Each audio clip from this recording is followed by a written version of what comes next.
This is KNEB.TV weather from the Arby's Weather Center. Arby's, we have the meats. Rolling through our evening tonight, we're going to see some scattered thunderstorms around early. They're going to taper off pretty quickly. Sunshine breaks out by tomorrow morning to start the day, and we're going to be much cooler. So storms in this evening.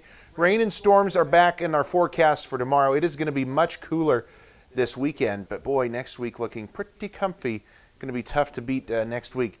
Above normal temps continue. 85 yesterday after a morning low of 49. That's about normal. 7 degrees above normal.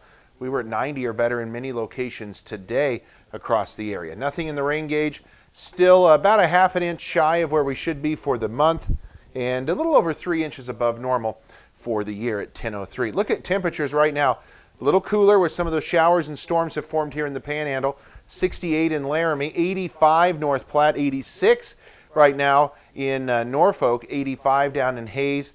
Here's 70s to near 80 degrees even out on the west slopes of the mountains. 80 in Sydney, 86 in Oshkosh. These temps have come down from where they were. 87 right now in Ogallala, 85 in Mullen. Valentine checks in at 88.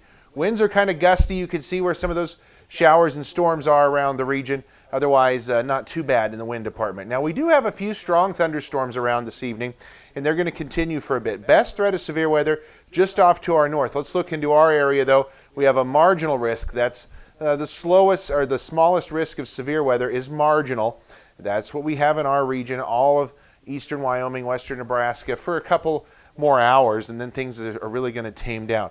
Tomorrow, I think the severe threat's going to be off to our east. The Storm Prediction Center has now upgraded areas of central Nebraska into a slight risk of severe weather. In that severe weather threat, North Platte, Goodland, Kearney, those areas are where we expect the biggest threat of severe weather tomorrow. Maybe a little too cool here across our region for severe weather. And then, as you can see, as we go into Sunday, we're going to be dealing with no real chances of thunderstorms in the region. So we don't expect a ton of severe weather, but remember, all thunderstorms do contain lightning. So let's take a minute, if we shall, and find out how lightning works. So it's a four-step process here. Electrons begin zigzagging downward. This is known as a stepped leader. So what this happens is it starts to make its way down. These are negative charged and positive charge on the ground, negative up here in the cloud. So it continues down a little further, and as the leader nears the ground, it starts to draw up those positive charges. Now we're getting into business here. As the leader and streamer merge together, a powerful electric current flows, and then ta-da, this is where we start to see things. This is the stroke that we see.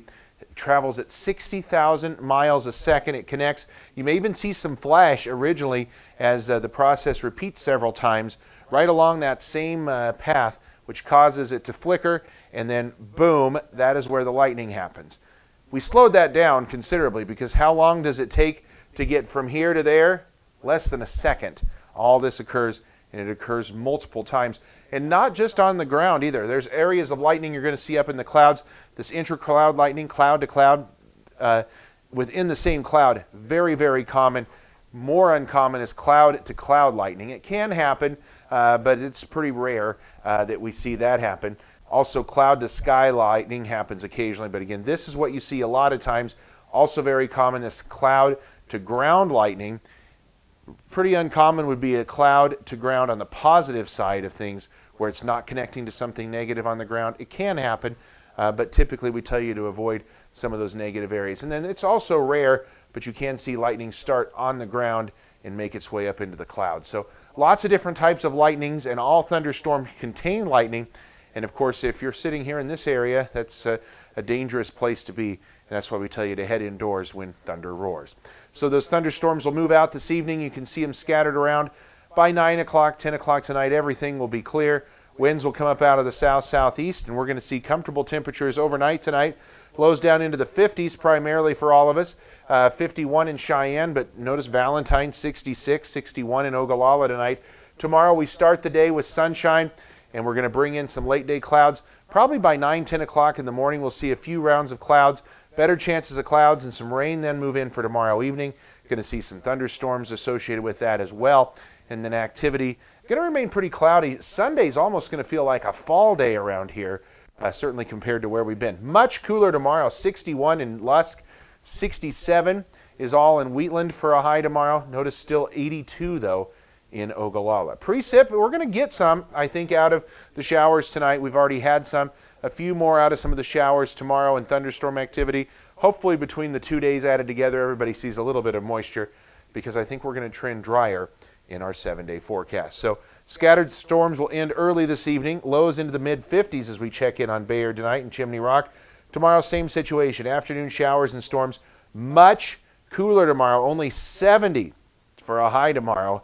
It is going to be much cooler than where we were today, certainly across the area. And our 7-day forecast brings us those cool conditions on Sunday. Highs only in the mid-60s. Monday we'll get into the mid-70s. Low to mid-70s Tuesday, Wednesday, then back into the 80s for Thursday and Friday of next week.